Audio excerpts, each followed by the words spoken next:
Beacon. Happy Sunday to you. I am Reverend J. My pronouns are they and them. I am wearing a black hat, a black shirt with a black stole. I bring you greetings. It has been a minute since I've seen y'all. I've been away. Feel like I've been traveling a little too much. I hope everybody else is getting a wonderful time to get out and enjoy some of this much needed break for the summer. I also am just very grateful to share with you, of course, that we have just been in. We've just been a moving ministry team as of late, so I'm really excited for the things that y'all will be hearing as we keep moving forward. I will also remind you that today is a one-part series of a three-part, right? So it's just one part of a three-part. So I will be teaching a series on embodiment for the next few Sundays. So if you keep coming, you'll be like, oh, where are we going with all of this? Don't hang up on me yet. I'm gonna do everything I possibly can to do this in 20 minutes. But I just want to also just invite you to just be present with us today, enjoy each other, and if you are in our virtual community, please share with us where you are, where you're from, where you're worshiping with us. And I'm also going to invite you to go ahead and greet somebody and be alive today with me, because as Howard Thurman would say, we need more people to come alive. So greet somebody, meet them. I know you probably did it in the hallway, but let's greet. Come alive.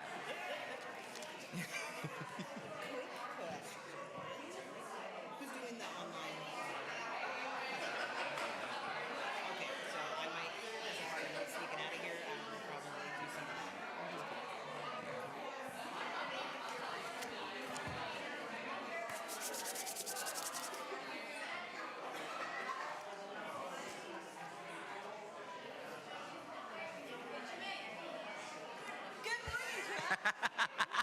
Good morning.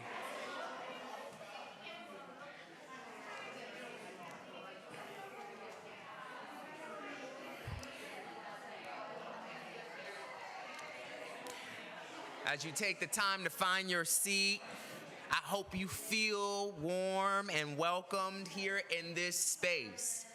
It is always great to be in a space that allows for us to flourish and grow. I invite you to always come where the love is, as I say. We will continue forward with our service, and I turn this moment over for our chalice lighting with Jermaine. Good morning, Beacon. My name is Jermaine Kripe. I am your lifespan coordinator. I am a plus-size African-American woman wearing a butterfly dress today because I'm feeling festive. Since the air quality is kind of garbage out there, I'm going to be indoors making it light and fluffy for you. Could I get a volunteer to join me in lighting our chalice this morning? And it doesn't have to be a child. Adults can do it too. Don't everybody jump. Kathy! Yay! Come on and light this fire as I share the following words for our chalice lighting. As we gather together for worship this morning, both near and far, we light our chalice as we do each week. It's a symbol of our faith. May its light be a beacon of hope for the many, those who feel lost, those who feel threatened, those who feel tired, those who are uncertain. May our beacon of hope help you find a home, help keep you safe, and give you respite, and honor your searching mind and spirit. And I hope today brings you many, many smiles, because in the words of our newest ancestor, Malcolm Jamal Warner, he shares the following in one of his last posts online. No matter what's going on, there's always a reason to smile. And if you can't find a reason to smile, do something to bring a smile to someone else's face.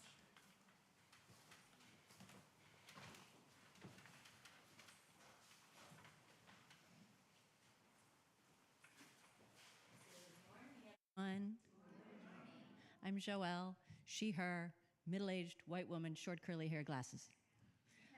And we're going to sing Spirit of Life together. So if you wouldn't mind standing in any way you're capable of. Hymn 123.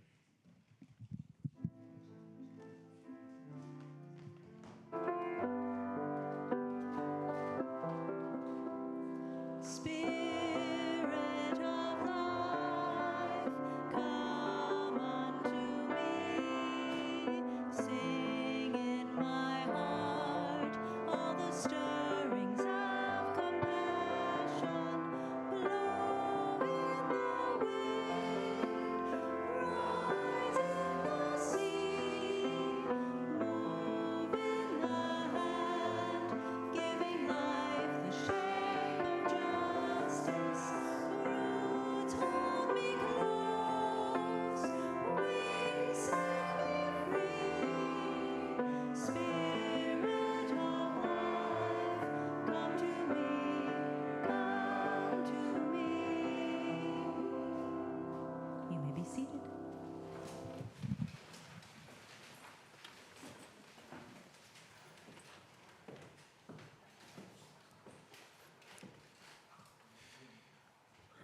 This is the reading for today. I'll start off the reading a little bit differently before I go into the story. But it dawned on me early this week that July 25th of this week, we had a birthday of an ancestor by the name of Emmett Till. I think as I continue to think about this topic around embodiment and the way that we go about this process, I want to jug a bit of our memory, not because I want to push on horror or threat, but I want us to understand some very particular parts about this. It was August 28th, 1955, while a family was visiting Money, Mississippi. 14-year-old boy had gone into a store. His name was Emmett Till. He was an African American from Chicago. And unfortunately, a turn of events happened at a very small exchange. It was allegedly said that he was flirting. He had whistled at a woman, particularly a white woman, 4 days after visiting her store. She had told her husband and brothers about the experience, and they had went and found Emmett Till. They carried him off, took his clothes, they beat him nearly to death. Then they proceeded to gouge out his eyes. He was then shot in the head, and they threw his body tied to a cotton gin fan with barbed wire into the river.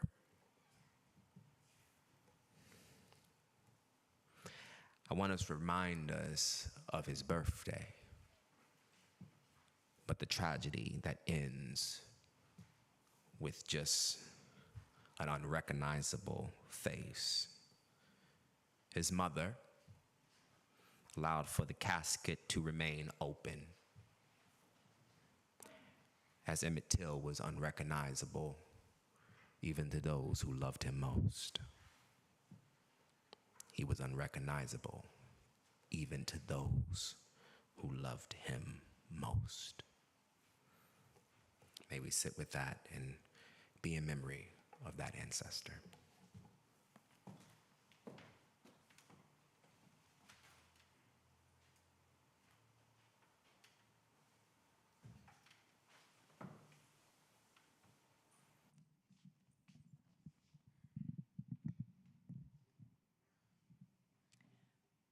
We have another hymn this morning, 1053, How Could Anyone? We're going to sing it through twice. Rise if you like, or stay seated if you want.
Good morning.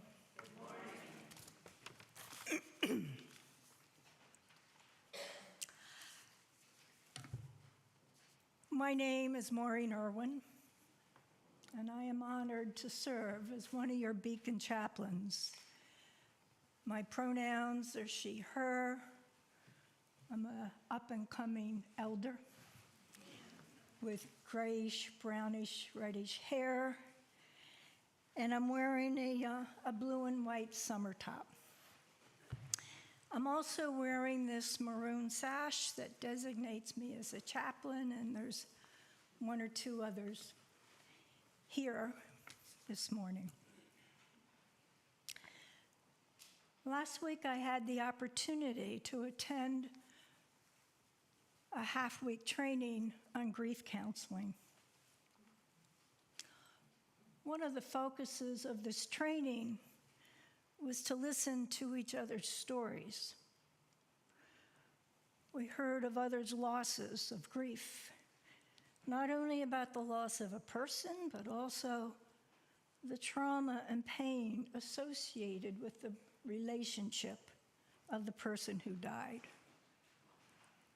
Parents whose children died by suicide, tragedies, accidents, parents who had not been good parents, and spouses who had been abusers.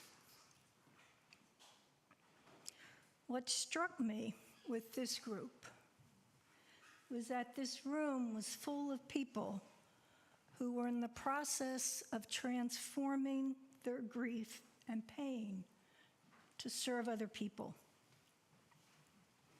And just yesterday, I received this quote from the Center for Loss. Wounds don't heal the way you want them to. They heal the way they need to. It takes time for wounds to fade into scars.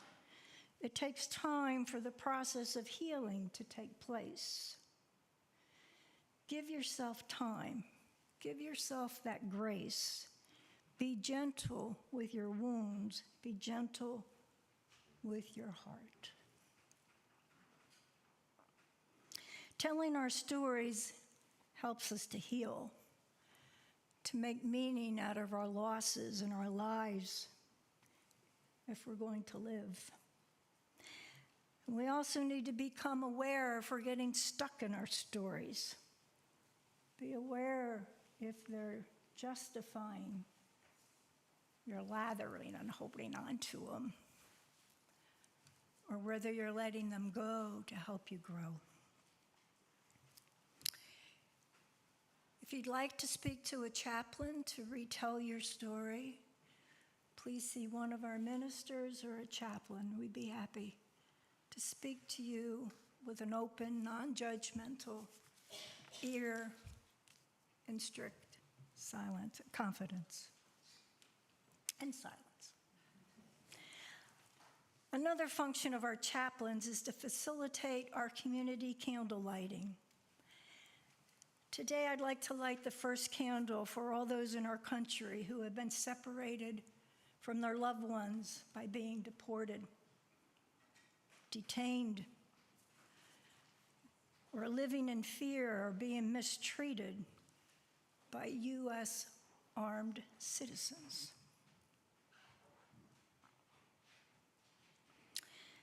And I'd like to share a little bit that the motivation for this candle actually was spurred on by the story of Emmett Till. There's a story in the news about U.S. Border Patrol agents saying, we're going to end up shooting some of them before they even pulled 3 boys out of the car. Yeah, this is Florida in 2025 and not Alabama in the 50s. We light another candle for all children and adults who are deemed other and less than because of their gender status, the color of their skin, or any other identity that does not conform to what some consider acceptable. We pray that their hearts break open to love, understanding, and compassion. And we light a candle for our congregant Carolyn Ballaccini, whose father died recently. Please come forward here in the sanctuary or in your own home to light a candle for the joys and sorrows in your own heart. May the one who hears the cries of the world provide comfort and ease.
This is normally the area where we do testimony, but during the summer it's been very, very sparse. So I will just share with you that quickly a few announcements that today, if you are, we are doing a poetry circle at 12:30 today. So if you are here for that, please make sure that you are here for 12:30. And that is one of our special announcements. If you were also looking for the Connect group today, that has been postponed. has been postponed. That was at 11:30, but that has been postponed, and we will be sending out an email about that. I'm very, very grateful for those things. It is now time to receive our offering. And I am so grateful to say, let us continue to share in a love together as well as a wealth together, because love is wealth as well. And so now we will so greatly receive your offering.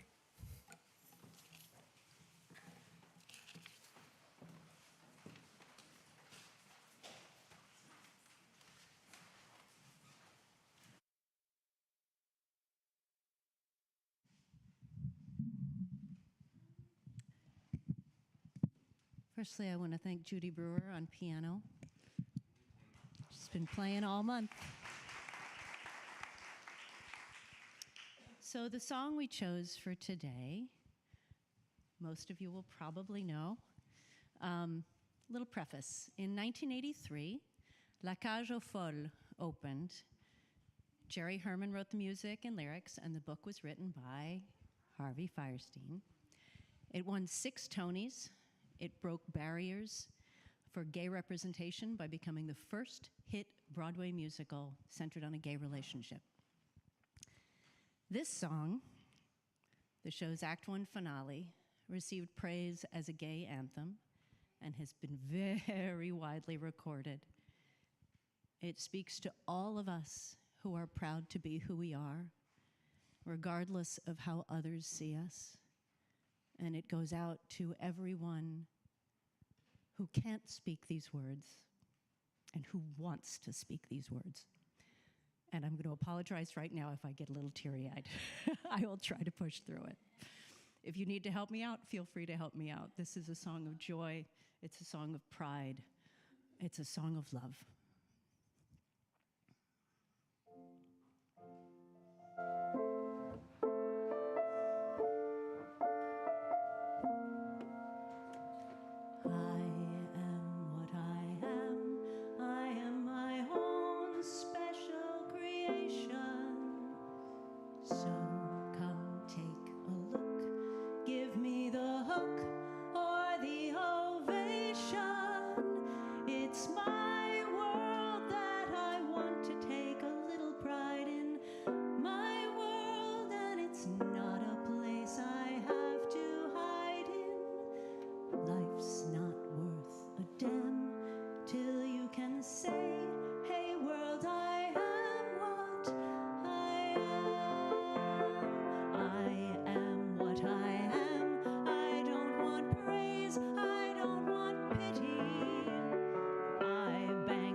I thank you for that, Joel. Thank you so much for playing. It just, yeah, that fits the mood for me as we begin to talk about and go through this journey called embodiment. The theme today, however, is make your own bed. Make your own bed. And I felt like I had to share a little pastime, not too much of a pastime because I ain't got that much to go back into. But I can say that I had written a dissertation, and I'm refining it now for publication. But I said, let me go back in to the love that I have as an artist and as a scholar. And I felt like it was important to share this. And so I'll give you a quick overview, and I'll avoid all the academics as much as I possibly can, but I'll also go ahead and get to the artistic components of this material. Make Your Own Bed starts off with coming from the idea of scholarship that I had done around my dissertation with regards to the life of an African prince who came to America in search of the Holy Spirit. I'll say that again. An African prince in search of the Holy Spirit. He came to America, right? He comes to America in search of that. Let me give you a date for that. 1876. After the Reconstruction. Little odd. An African stows away on a boat to America after the Confederacy and becomes known as a missionary to America. Now, what makes it the geographical location here is that he is originally from Liberia. He comes from the Kru people. His name in Liberia was Kabu. Of course, American colonizers at the time gave everybody new names after they converted. He then takes the moment to be moved from Prince Kabu to Samuel Morris. Now, Samuel Morris is how I will address him every once in a while in this text. His teacher in Liberia, named Miss Elizabeth, says the only way that you're going to get close to God and feel the very thing you need to feel and be all that you need to be, Samuel Morris, is you have to have the Holy Spirit. So you need to go to America. Now, why would she go and tell a little African boy that you need to go to America to go find the Holy Ghost? That just always fascinates me. What also fascinates me, though, is that didn't deter him. He stows away on a boat, becomes a worker for the captain of that boat, who then sails into Jamaica and then travels north to New York. He docks at Pearl Street in Manhattan, only to meet other Christian missionaries that would later fund him to go to school in Indiana at Fort Wayne, in Fort Wayne, called Taylor University. That's the summary.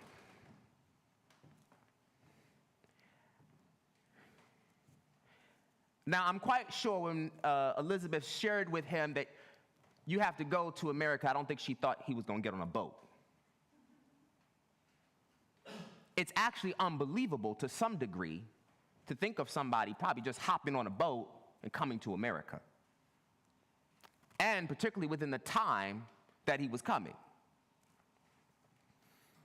I'll never forget when I found this amazing story, because the question was it real? Was it real?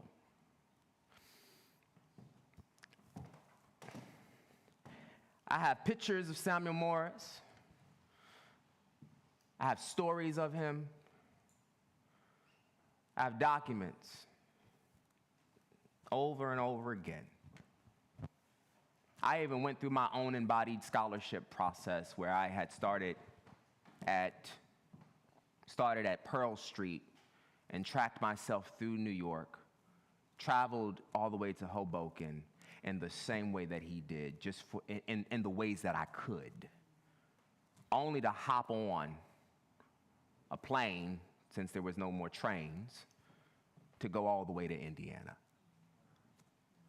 I wanted to know what the experience was like. What would he possibly had saw? What would he possibly experienced? And I can be honest, I can't walk in that person's shoes. But I can only imagine, if you will, what he saw. They describe him as the Africans of Africans. His skin was dusty, they say. Midnight gloom, they wrote.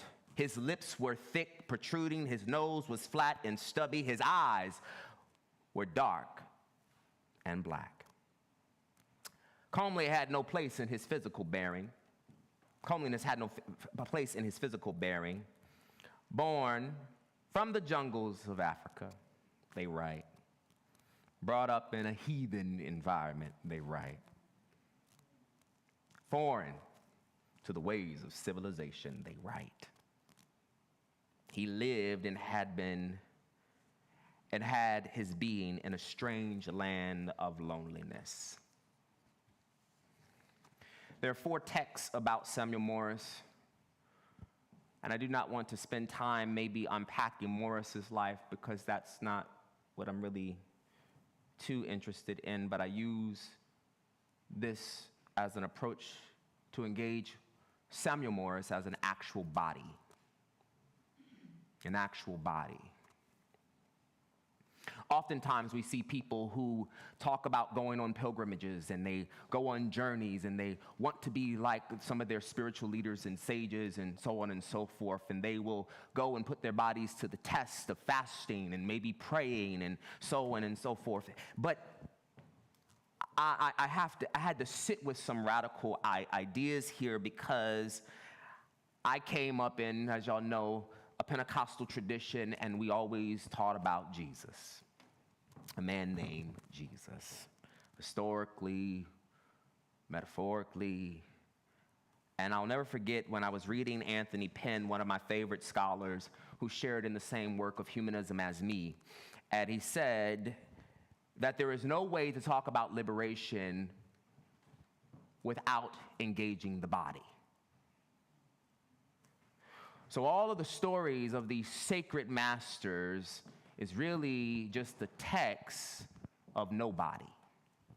Literally nobody. And so I began to think about this critically because I said, well, how do we get to this embodiment? If you're familiar with maybe some of the black spiritual or religious experience, some have seen it as lively. The clapping of hands, the call and response, the immediacy to hearing what the preacher says and somebody saying, come on. It's the waving of hands. It's maybe the moment where the organist is hitting a E flat and a shout breaks out, right? It's all of those things. I grew up like that. And those were interesting, if I will say, fascinating, magical experiences of not just necessarily a spirit, but people who actually enjoyed their beingness. Old mothers who were 89 years old being able to get up and testify for long hours and would sing you a melody that would last you for another 5 minutes, and testimony would be probably 20 minutes long. after they get through their story. You already had 4 and 5 different sermons after testimony service. It was amazing to watch folk embody their faith. And so, Beacon, I'm very interested in offering this about making our own beds, because what does it mean for us to get a little bit more embodied, if you will? What does it mean, right? It's real. It's real, and I don't want anybody to think I'm critiquing how you were probably raised or structured. I don't want anybody to think that I am trying to come for practices of what it means to be a good listener.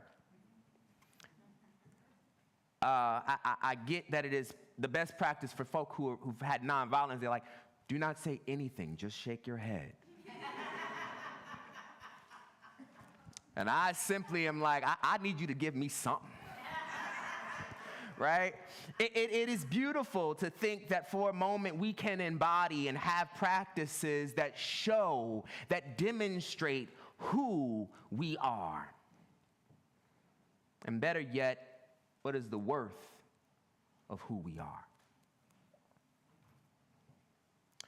So I'm offering a few frameworks here, and we'll move through them throughout this series. But what I want to offer us right now is, let us take a look at the first part of understanding how we get to a body politic. If you've ever heard the stories of Greek mythology, then you probably already know where this could go. I like Greek mythology. I love the classics. I like reading a few good things. But this one really stands out to me the most. There is a son of Poseidon. The son of Poseidon that I'm very interested in, though he had many. There is one that is quite interesting. He's kind of a rogue figure, a tyrant, if you will, a bandit, if you will, and he is known as Procrustes. If you have ever heard of Procrustes, then you quite maybe already know where the story may go. If you've ran into Procrustes, let me move this out of the way a bit more. Procrustes has a bed.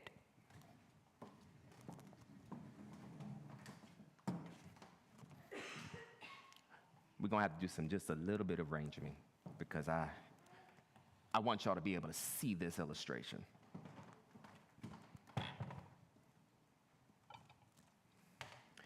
Procrustes has a bed, and the bed is a very particular size.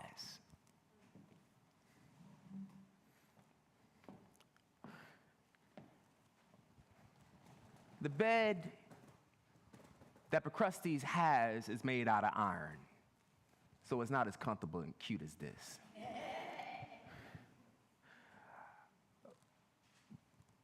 But if you ran into Procrustes as a person on a journey or traveling, he would invite you cunningly to stay in the bed. But the thing about the bed is that under Procrustes' guidance, you have to be able to fit perfectly in the bed. Now, if you don't know, you probably already noticed that my shoes are hanging off the bed, my neck is uncomfortable, and I can't fit in the bed. But Procrustes is assuming that this bed needs to be made for me. So what Procrustes does to the traveler, it cuts off their limbs to make them fit in the bed. If, for instance, though, now look, I like to say I'm travel size, so I clearly don't fit in this bed. But the other component is if you are too small for the bed,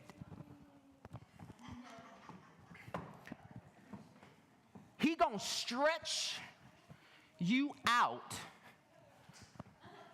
so that you fit, pull your limbs, your body, stretch out your core. And it's the most torturous thing. Where am I going with this? Well, I'll tell you why. I ain't telling you to get good sleep, because you ain't going to get good sleep. This is not a silly posturepedic. I can guarantee you that. Okay? But what I can tell you is that this bed is very similar to what happens in most of our lives. It's not our own bed. We end up meeting people along the way who want to cause us to fit in the bed that makes them comfortable. Can I talk to some folk?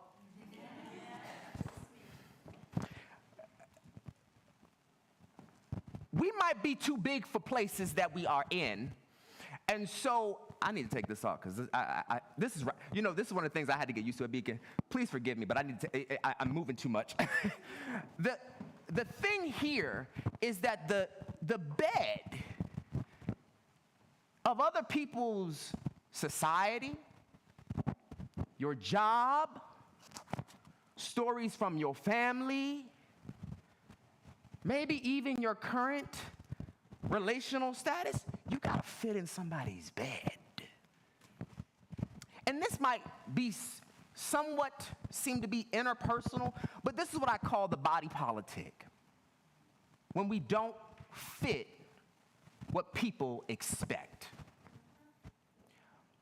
When we do not, when we're dealing with a politic that we're currently engaging in, we also see that things have to be cut off. We see that truths have to be stretched. And folk suffer. Folk suffer. Queer folk suffer. Women suffer. Trans folk suffer because they're not fitting in the bed. We call this the Procrustean gaze. It's when the imagination, the social imagination or political imagination is applied upon a body only to make it legal or illegal.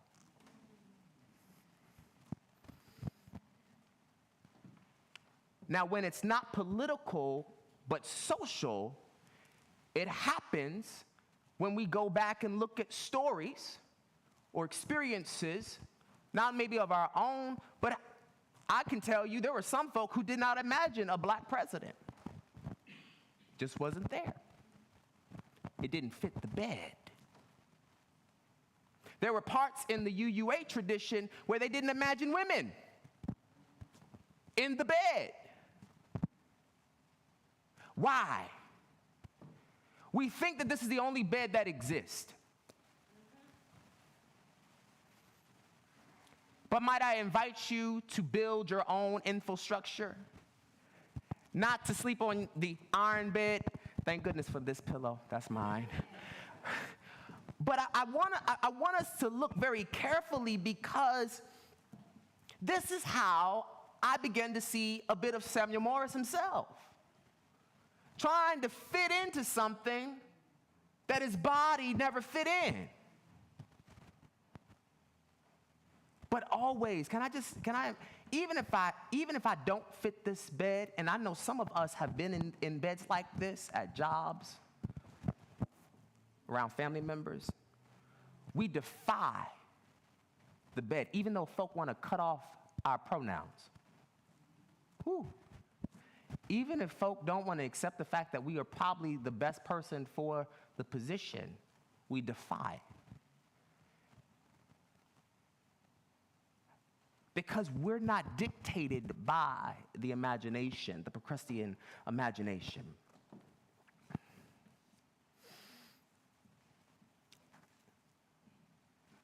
This can happen to the body. I like to call this moment where the body becomes a bit of a figure of speech, literally. The body becomes a figure of speech. The body undergoes various interpretations.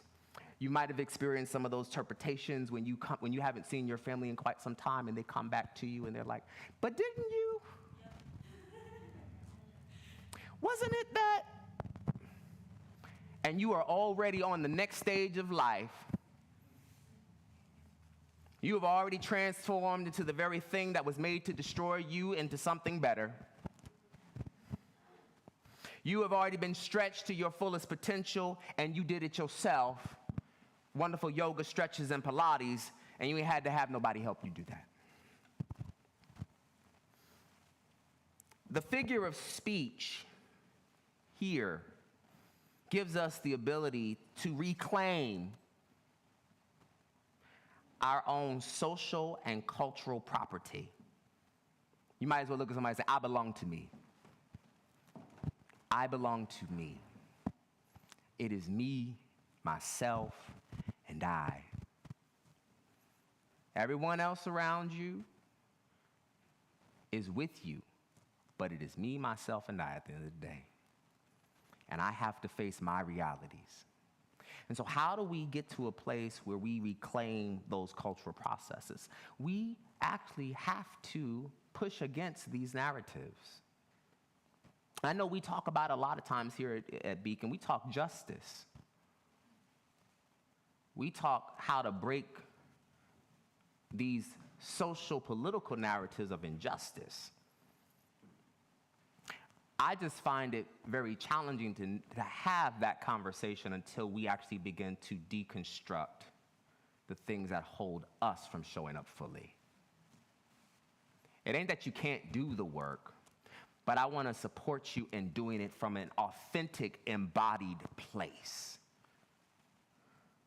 It was the reason why I had to travel all the way out to Indiana. I wanted to at least understand the labor involved, the expense involved. I didn't have to take the Ohio-Baltimore Railroad to get to, that don't exist no more, but to get out to Indiana, but I did have to understand the expense that it took upon the body. Samuel Morris only lived to be 16. He had arrived in the States in 1893. And in that same year, he died 16 months later. 16 months. Huh? Yeah, right? Like 16 months later, it's like, I think, yeah, a little prior. Thank you for that correction. Thank you. I love, come on, you reminded me of home. That's how we do in Minneapolis. Count those days again, Jay. I got you. Thank you, baby. It's fascinating, though, when you look at that story, because it's not until he gets to America he gets sick. It's not until he gets to America he still never learns to actually read English. Somebody has to speak it to him. There are no writings, even though he had homework assignments. There's only actually 2 pictures of Samuel Morris. 2 pictures. He hated pictures. May I offer this as a very interesting thing when we go chasing? In this case, I'll pick on Samuel Morris in this case. When we go chasing things that do not belong to us, that are not original to us. Samuel Morris was coming to America in search of the Holy Spirit, is what it says. What I find interesting is that he's chasing after something that's supposedly obtainable. Where does he get this idea from? Exactly. Here it is. He's chasing after something like that, and he gets it from this white missionary, white woman missionary. But I want to be even more tactful too, and point out that what happens is he spends his time trying to also deal with, which is the only reason why we have two pictures of him. He hated pictures because he would say he was too dark. Now, there is multiple evidence of this experience. I'll talk about the pictures when it comes down to embodiment, because we have to picture ourselves in a better world. Crew people, and particularly most Africans, when Westerners developed the camera, they would take a picture and the flash would hit. As a result, the skin would illuminate, showing most Africans to be lighter than what they truly were.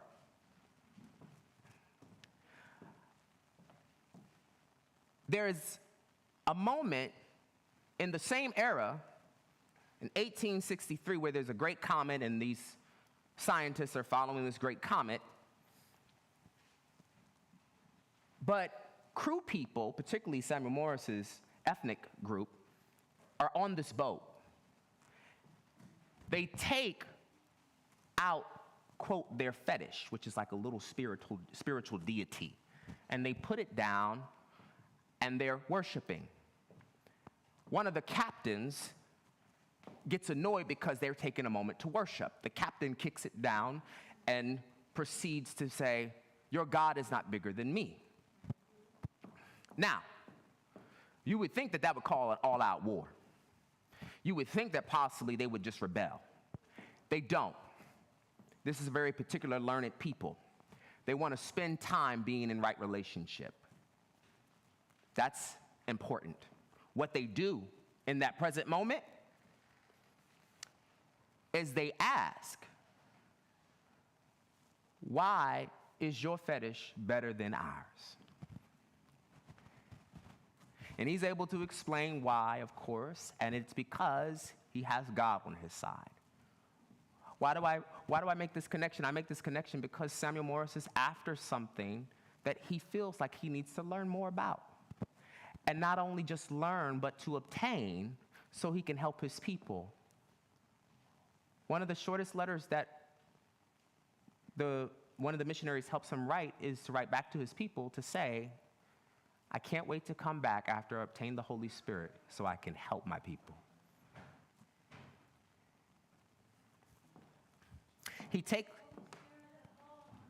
Right? He already had it. And the argument is, after multiple writers write about him, they say that he had already obtained it. But it is very hard when we are in a society that's not made for us. It's very hard to see ourselves when we don't see a world that looks like us. And if I may be personal for a minute, I will say that my experience of coming out of Pentecostal tradition into later on theology and then moving into humanism, I knew nothing about humanism. I saw nothing that reflected me. And I was expected, I'll never forget when I had a colleague say to me, in the tradition I was working for, they said, "You're not cut from the same cloth we are." Now that might sound harsh, but I was so determined to know other ways to approach a tradition that I fell in love with, that fascinated me, that engaged me, that I also knew we needed, because I saw a whole community of people and remnants of folk who actually were like, "I really can't do church." I love working and meeting and ministering to folk who are not who are not interested in always using dogma or doctrine to make them do the right thing. It's fascinating. So it was a renegotiation for me, and it's the same thing I say here for most of us when we have a body politic like this or we're laying in beds. We have to renegotiate. We might not get the opportunity to always do it, but we shall. And one of the things that I wanted to point out, and lastly, as we look at this, and as we prepare to move through the next series next Sunday, because y'all gonna get really embodied this time. Y'all got the intellectual stuff in the story. But we're gonna get really embodied. Y'all might have a little bit more activity. The body politic is not something that is bestowed on us, it's something that you fortify. You state your boundary to that. You make yourself legible or illegible. Sometimes, as I like to say, I'm an unlawful theologian.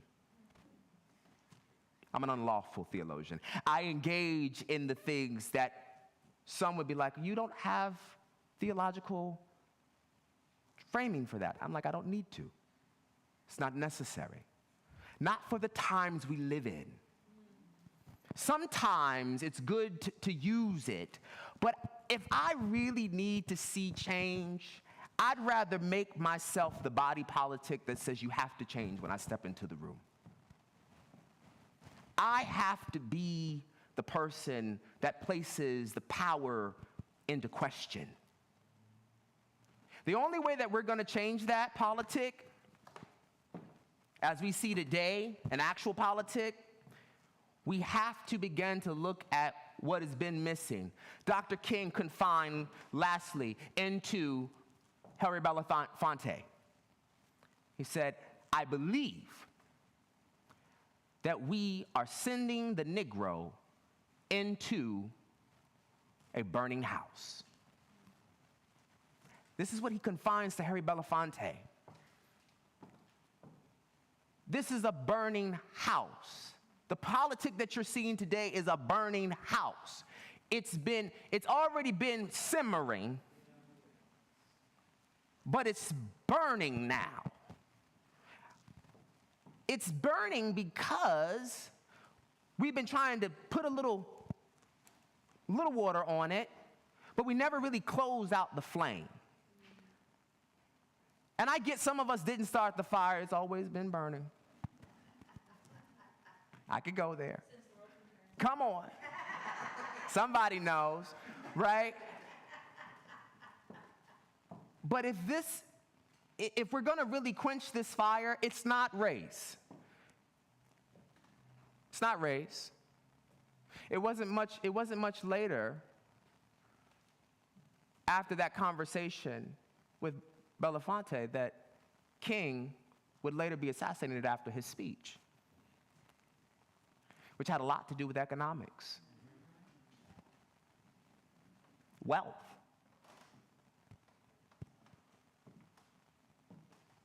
We have more people give scholarships to kids going to school and getting degrees. At this point, we need to begin to level the playing ground. When we start giving, maybe we need to start giving out scholarships to those who need to get training in plumbing. Can we celebrate those people too? Right? Can we celebrate the people who are environmental interior specialists, as they call them now? AKA janitor. Right? People who do HVAC, who need that kind of training. We're going to have, if we continue at this rate, we are only organizing by class. And Beacon, I really believe that we can actually shift that here in this space. Because we need to see all folk, regardless of their degrees, regardless of their race, but also really looking at how people come to serve. My degree doesn't make me better than you. I'll take character over credentials any day. I really will. But we have to address the politic that is being put forth. We have to say that folk who are migrants and coming to this country, who have stayed in this country for years, we need to validate their work. We need to protect those who are not able to really show up in ways, who have to hide. There is no story for hiding in a bed. That person doesn't exist at all. We'll soon just get rid of them. We can't afford that. And I know some of us have been thrown away. And I know some of us have had our limbs chopped off and our hopes and dreams deferred. I just wonder if we can just stretch out for ourselves. Remove things that do not serve us in our own life by ourselves. We don't need systems to tell us that. But we do need community to hold us accountable to being fully who we are and who we hope to become.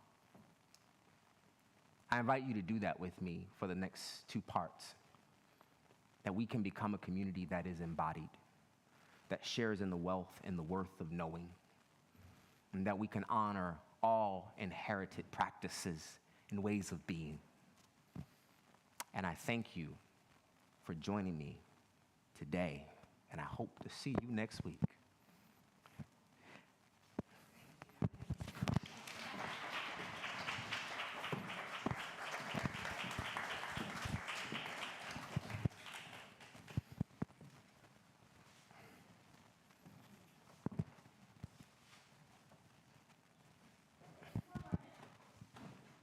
We are going to do I've Got Peace Like a River, 100 in the Gray Hymnal.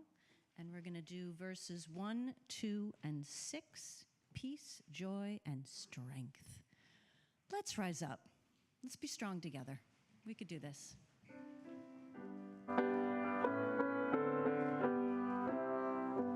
I've got peace like a river.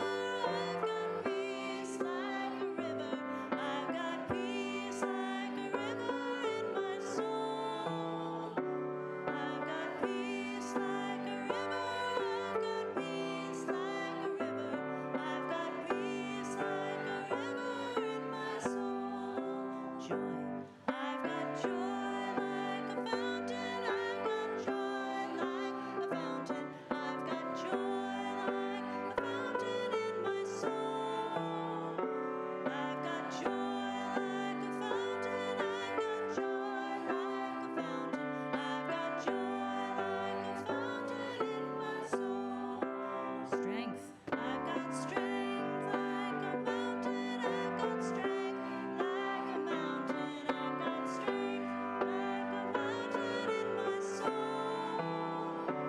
I've got strength like a mountain. I've got strength like a mountain. I've got strength like a mountain in my soul. Let us remain standing. I want to read you this quote as we get ready to head out by Toni Morrison from the book Beloved. She says here, in this here place, we flesh that weep, flesh that laugh, flesh that dance bare feet in the grass. Love it hard. For yonder, some just don't love our flesh. May you continue to love your flesh fully, freely, politically, culturally, spiritually, in all the ways that you need to.